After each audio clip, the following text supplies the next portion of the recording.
Hi అండి. అందరికీ నమస్కారం. Welcome to my channel. ఈ వీడియోలో ఏపీ ప్రభుత్వ పెన్షనర్స్ అందరికీ భారీ తీపి కబురు విడుదల. సుప్రీంకోర్టు సంచలన తీర్పు అంటూ అప్డేట్ అవ్వడం జరిగింది. సో, దీనికి సంబంధించిన పూర్తి వివరాలు ఈ వీడియోలో తెలుసుకుందాము. వీడియో అయితే ఎక్కడే కానీ స్కిప్ చేయకుండా ఎండ్ వరకు చూసేయండి. అప్పుడే ఇన్ఫర్మేషన్ పూర్తిగా అర్థమవుతుంది. అలాగే వీడియో చూస్తున్న ప్రతి ఒక్కరు లైక్ చేయండి ఫ్రెండ్స్. ఈ వీడియోని తోటి పెన్షనర్ మిత్రులతో అయితే షేర్ చేయండి. కొత్తగా మన ఛానల్‌ని చూస్తున్నవారు ఇంకా ఎవరైనా సబ్స్క్రైబ్ చేసుకోకపోతే మన ఛానల్‌ని సబ్స్క్రైబ్ చేసుకోవడానికి ప్రయత్నం చేయండి. సబ్స్క్రైబ్ చేసుకుంటే నేను చేసే ప్రతి ఒక్క వీడియో మీ వరకు రీచ్ అవుతుంది. సో, ఫ్రెండ్స్ ఇక విషయానికొచ్చినట్లయితే దేశవ్యాప్తంగా ఉన్న లక్షలాది మంది విశ్రాంత ఉద్యోగుల జీవితాల్లో కొత్త భరోసా నింపుతూ భారత అత్యున్నత న్యాయస్థానమైనటువంటి సుప్రీంకోర్టు ఒక మైలురాయి లాంటి తీర్పును వెలువరించింది. ఈ తీర్పు పెన్షనర్ల హక్కులకు బలమైన రక్షణ కవచంలాగా అయితే నిలుస్తుందని చెప్పవచ్చు. పెన్షన్ అనేది ప్రభుత్వం దయతో ఇచ్చే భిక్ష కాదు. అది ఉద్యోగి యొక్క హక్కు అని సుప్రీంకోర్టు స్పష్టం చేసింది. అయితే ఈ చారిత్రాత్మక నిర్ణయానికి సంబంధించి కీలక అంశాలను ప్రతి పెన్షనర్ తప్పనిసరిగా అయితే తెలుసుకోవాల్సిన అవసరం అయితే ఉంది. ముందుగా మొదటి అంశం ఏంటంటే సుప్రీంకోర్టు తీర్పులోని ముఖ్యమైన అంశాలు చూద్దాము. సుప్రీంకోర్టు వివిధ సందర్భాల్లో ఇచ్చిన తీర్పులు పెన్షనర్ల హక్కులను స్పష్టంగా నిర్వహించాయన్నమాట. నిర్వచించాయి. అవేంటంటే వాటిలో ముఖ్యమైన ఆదేశాలు పెన్షన్ అనేది దయ కాదు, ఉద్యోగి యొక్క హక్కు. సుప్రీంకోర్టు అత్యంత స్పష్టంగా చెప్పిన విషయం ఏమిటంటే, పెన్షన్ అనేది ప్రభుత్వం ఇచ్చే బహుమతో లేదంటే భిక్షనో కాదు. అది ఉద్యోగి తన సర్వీస్ కాలంలో దేశానికి అందించిన సేవకు, పడిన కష్టానికి ప్రతిఫలం. ఇది ఉద్యోగి యొక్క ఆస్తి హక్కు లాంటిది అని దాన్ని ఎవరు కూడా హరించలేరు అని ధృవీకరించింది.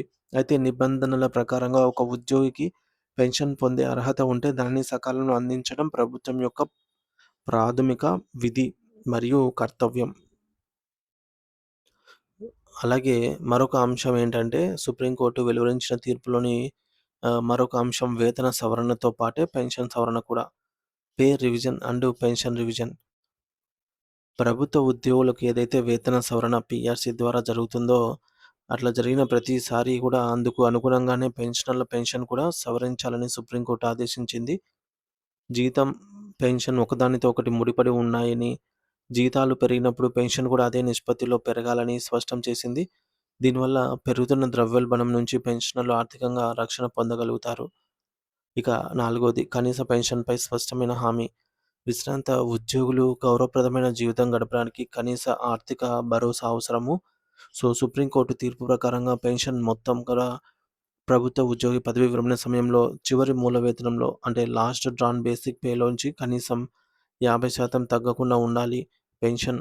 ఇది పెన్షనర్లకు ఒక గౌరవప్రదమైన జీవనాన్ని అందించడానికి కనీస ప్రమాణంగా అయితే కోర్టు నిర్ధారించింది. ఇక ఐదవది ఆర్థిక భారం అనే సాకు చెప్పకూడదు. ప్రభుత్వ ఖజానాపై ఆర్థిక భారం పడుతుందని లేదా నిధులు లేవు అనే కారణాలు చూపి పెన్షన్ చెల్లింపులను ఆపడం లేదా ఆలస్యం చేయడం చెల్లదని సుప్రీంకోర్టు తేల్చి చెప్పింది. పెన్షనర్ల హక్కులను కాపాడటం ప్రభుత్వ ప్రాథమిక బాధ్యత అని, దీనిని ఆర్థిక సమస్యగా చూడరాదని పేర్కొంది. ఆరోది అనవసర వ్యాజ్యాలతో వేధింపులు పెట్టవద్దు. అంటే పెన్షనర్లు రిటైర్మెంట్ అయిన తర్వాత చాలా కాలానికి అనేక కేసులు వారిపైన బకాయించకూడదని జెప్పేసి. పెన్షన్‌లకు సంబంధించి చిన్న చిన్న విషయాలపై ప్రభుత్వాలు అనవసరంగా కోర్టులలో కేసులు వేస్తూ వృద్ధులైనటువంటి పెన్షనర్లను ఇబ్బందులకు గురి చేయడాన్ని సుప్రీంకోర్టు తీవ్రంగా ఆక్షేపించిందనమాట. ఇలాంటి వివాదాలను సామరస్యపూర్వకంగానే పరిష్కరించుకోవాలి తప్ప పెన్షనర్లకు ఇబ్బంది కలిగించే విధానాలను మానుకోవాలని ప్రభుత్వం ఆదేశించింది. ఏడవది కర్ణాటక హైకోర్టు ఒక అడుగు ముందుకేసి బ్యాంకులకి కఠిన ఆదేశాలు జారీ చేసింది పెన్షనర్స్ కోసం. సుప్రీంకోర్టు తీర్పు స్ఫూర్తితో కర్ణాటక హైకోర్టు పెన్షనర్ల విషయంలో మానవతా దృక్పథంతో మరో కీలక తీర్పైతే ఇచ్చింది. ముఖ్యంగా లైఫ్ సర్టిఫికేట్, జీవన ధృవీకరణ పత్రం విషయంలో బ్యాంకులకు స్పష్టమైన ఆదేశాలు జారీ చేసింది. ఏంటంటే లైఫ్ సర్టిఫికేట్ సమర్పించకపోతే పెన్షన్ అనేది అపరాధం అని తీర్పు ఇచ్చిందనమాట. ఏదైనా పెన్షనర్ నిర్ణీత గడువులోగా లైఫ్ సర్టిఫికేట్ సమర్పించకపోతే బ్యాంకులు వెంటనే వారి పెన్షన్‌ను నిలిపివేయకూడదు. అందుకు బదులుగా బ్యాంకు అధికారులే స్వయంగా పెన్షనర్ ఇంటికి వెళ్లి వారి యోగక్షేమాలను విచారించి వారు జీవించి ఉన్నారో లేదో నిర్ధారించుకోవాలి. అనారోగ్యం, వృద్ధాప్యం వంటి కారణాలతో వారు బ్యాంకుకు రాలేకపోతున్నారేమోనని తెలుసుకోవాలి. ఈ ప్రక్రియ పూర్తి చేయకుండా పెన్షన్ ఆపడం అనేది చట్టవిరుద్ధం.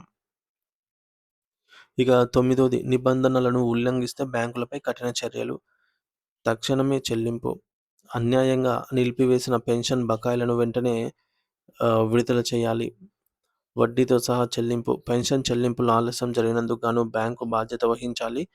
2 వారాల్లోపు బకాయిలు గనక చెల్లిస్తే 6% వార్షిక వడ్డీ, అదే 2 వారాలు దాటితే 18% వార్షిక వడ్డీతో కలిపి చెల్లించాల్సి ఉంటుంది.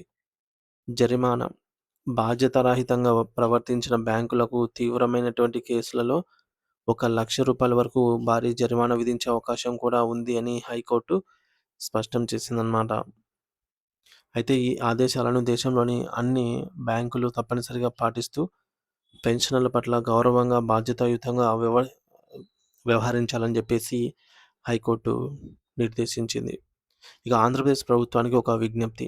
కర్ణాటక హైకోర్టు తీర్పు స్ఫూర్తితో ఆంధ్రప్రదేశ్ ప్రభుత్వం కూడా కీలక ముందడుగు వేయాల్సిన అవసరం ఎంతైనా ఉంది. సో, రాష్ట్రంలో చాలామంది పెన్షనర్లు రిటైర్మెంట్ బెనిఫిట్స్, బకాయిలు, నెలవారీ పెన్షన్ల కోసం కార్యాలయాల చుట్టూ తిరుగుతూ ఇబ్బందులు పడుతున్నారని, కొన్ని చోట్ల లంచాలు కూడా ఇవ్వాల్సి వస్తోందని ఆరోపణలు వస్తున్నాయి. రాష్ట్ర ప్రభుత్వం ఈ సమస్యలపై దృష్టి సారించి పెన్షనర్ల ఆత్మగౌరవాన్ని కాపాడేందుకు కఠిన నిర్ణయాలే తీసుకోవాల్సిందే. ఇక మీ హక్కులు, మీ బలం.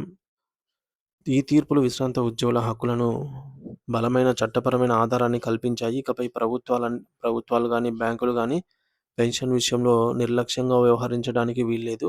ఈ సమాచారాన్ని ఫ్రెండ్స్ ఈ వీడియోని తోటి పెన్షనర్ మిత్రులతో షేర్ చేయండి.